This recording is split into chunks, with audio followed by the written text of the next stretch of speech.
प्यारे विद्यार्थियों, सभी का YouTube चैनल पर हार्दिक स्वागत है। प्यारे विद्यार्थियों, पिछली वीडियो हमने आवयवों का योग तथा अंतर के बारे में पढ़ा था।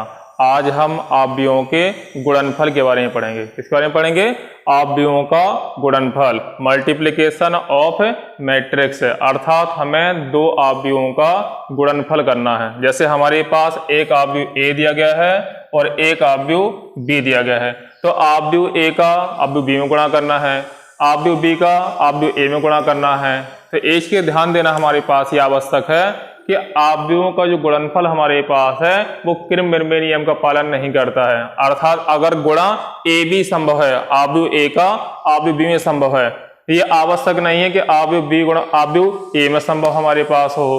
तो इसके लिए आवयवों गुणनफल ज्ञात करने के लिए हमें एक बात का अत्यंत जानना आवश्यक हमारे पास है। कौन सी बात हमारे पास है? जैसे आवयव ए का गुणा अगर हमें आवयव बी में करना है तो क्या होना चाहिए? इसके लिए एक शर्त हमारे पास है या एक हम परिमाण हमारे पास है या एक हमारे पास परिभाषित है ये कि आवयव ए में स्तंभों की संख्या आवयव बी की पंक्तियों की संख्या के बराबर होनी चाहिए। अगर ऐसा है तो आवयवों का गुणनफल संभव है, अगर ऐसा नहीं है तो आवयवों का गुणनफल संभव नहीं है।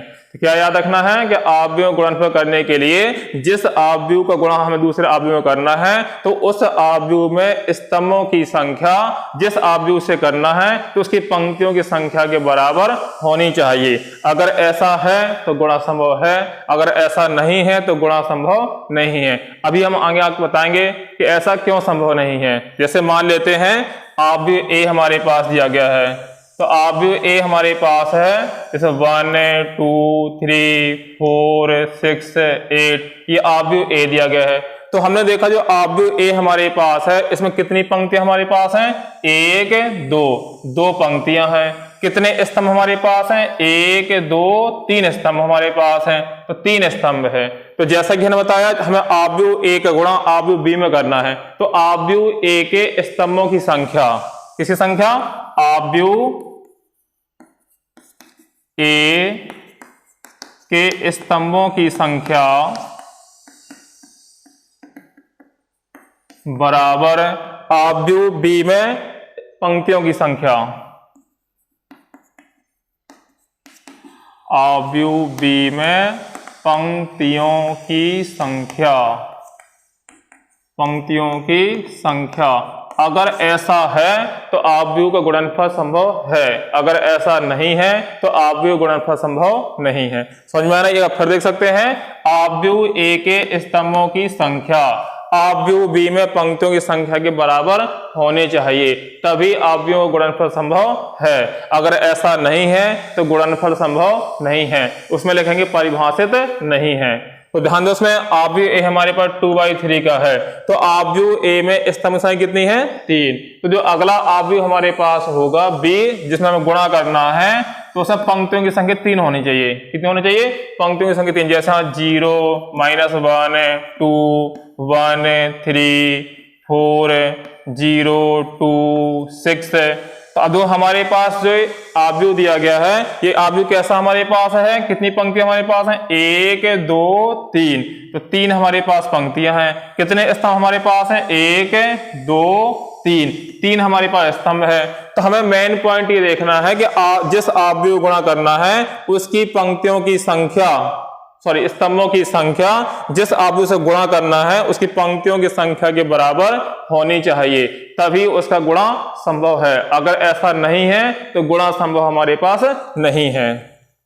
अब हम क्या करेंगे? आवयव ए का गुणा आवयव बी में करेंगे हम।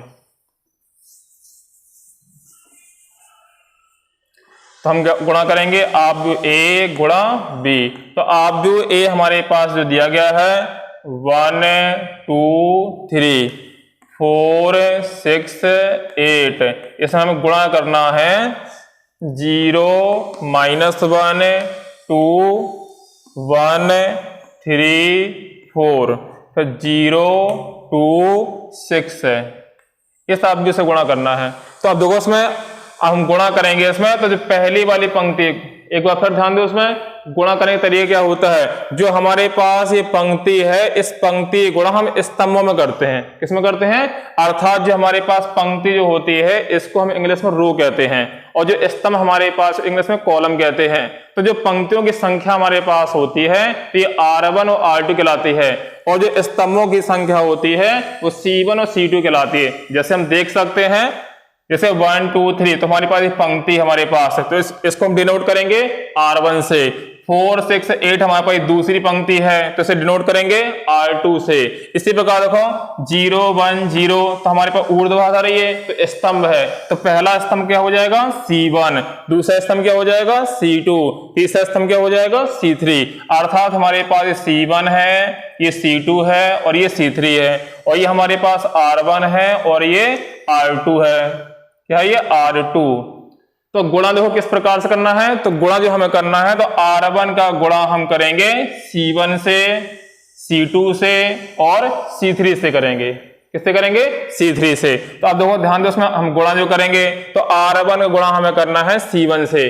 क्या करना है, संगत अवयवों से, इसका पहला, इसका पहला, इसका दूसरा, ये दूसरा, तीसरे से तीसरे से करना है। तो R1 का गुणा पहले हमें करना है C1 में, फिर R1 गुणा करेंगे हम C2 में, फिर R1 गुणा करेंगे हम C3 में। तो R1 गुणा करेंगे इसमें, तो R1 गुणा करेंगे तो 1 गुणा 0, फिर इसके बाद इसका दूसरा और C1 का दूसरा तो 2 गुणा 1 है, फिर इसके बाद R1 का तीसरा 3 और C1 का तीसरा 0, तो ये आ जाएगा।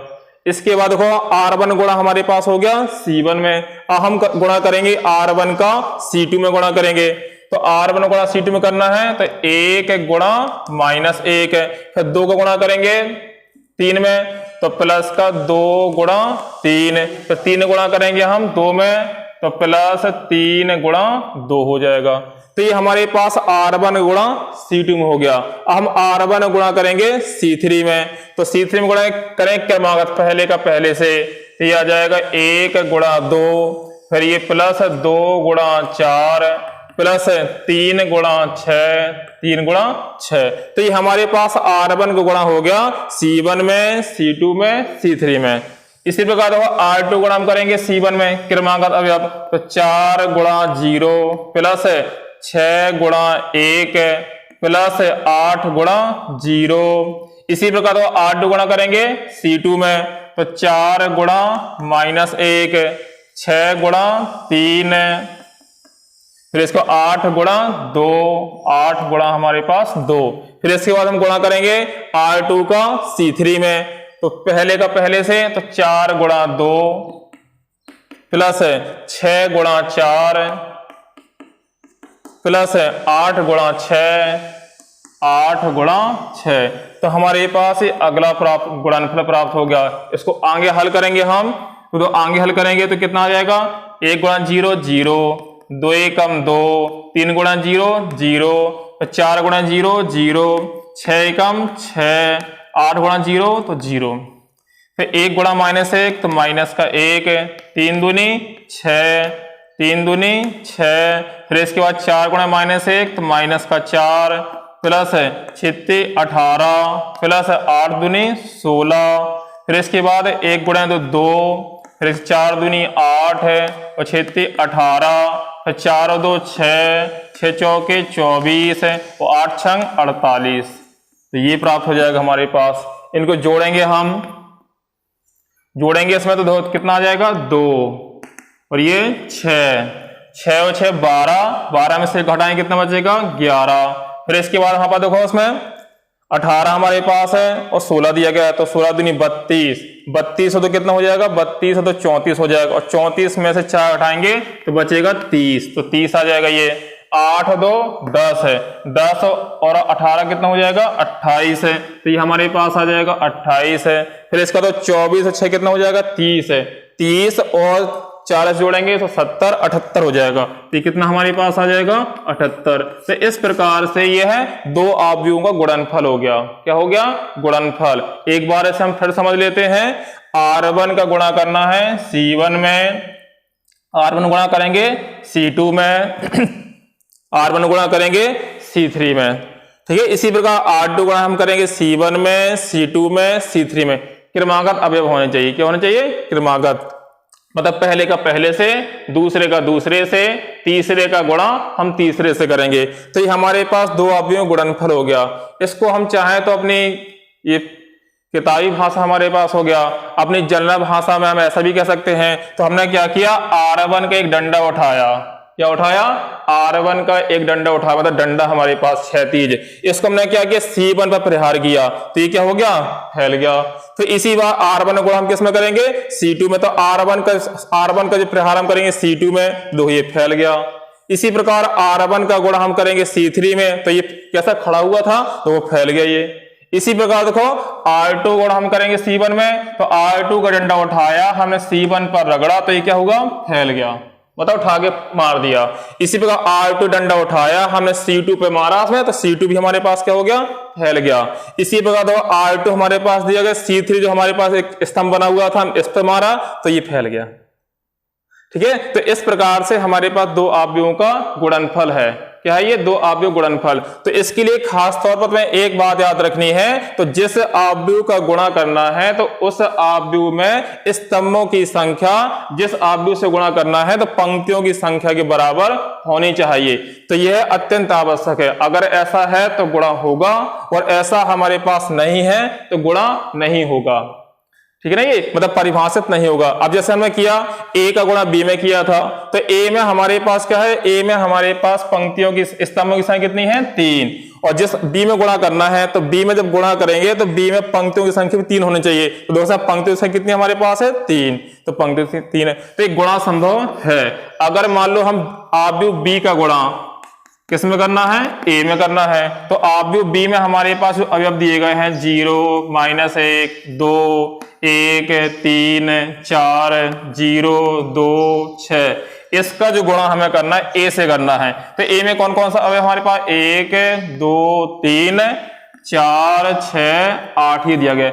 अब देखो उसमें अवयव B में हम क्या देखेंगे, स्तंभों की संख्या। तो स्तंभों की संख्या कितनी हमारे पास है, 1, 2, 3। और जिस अवयव गुणा करना है उसमें क्या देखेंगे, पंक्तियों की संख्या। तो पंक्तियों की संख्या दो कितनी, इसमें 1 और 2। तो इसमें 2 हमारे पास है, जबकि कितनी होने चाहिए, 3 पंक्ति होने चाहिए। तो अवयव B का गुणा अवयव A में संभव नहीं है। अब क्यों नहीं है, इसको भी देख लेते हैं हम। तो देखो हमारे पास R1 गुणा करना होता है C1 में, तो 0 गुणा तो 1 में हो जाएगा, माइनस से गुणा 4 में हो जाएगा। अब 2 को गुणा हम किस में करेंगे, तो ये संभव नहीं है। तो इसीलिए हमें क्या याद रखना है कि जिस अवयव गुणा करना है तो उसके स्तंभों की संख्या जिस अवयव में करना है तो उसमें पंक्तियों की संख्या के बराबर होना चाहिए। अगर ऐसा है तो गुणनफल संभव है, और ऐसा नहीं है तो गुणनफल संभव नहीं है।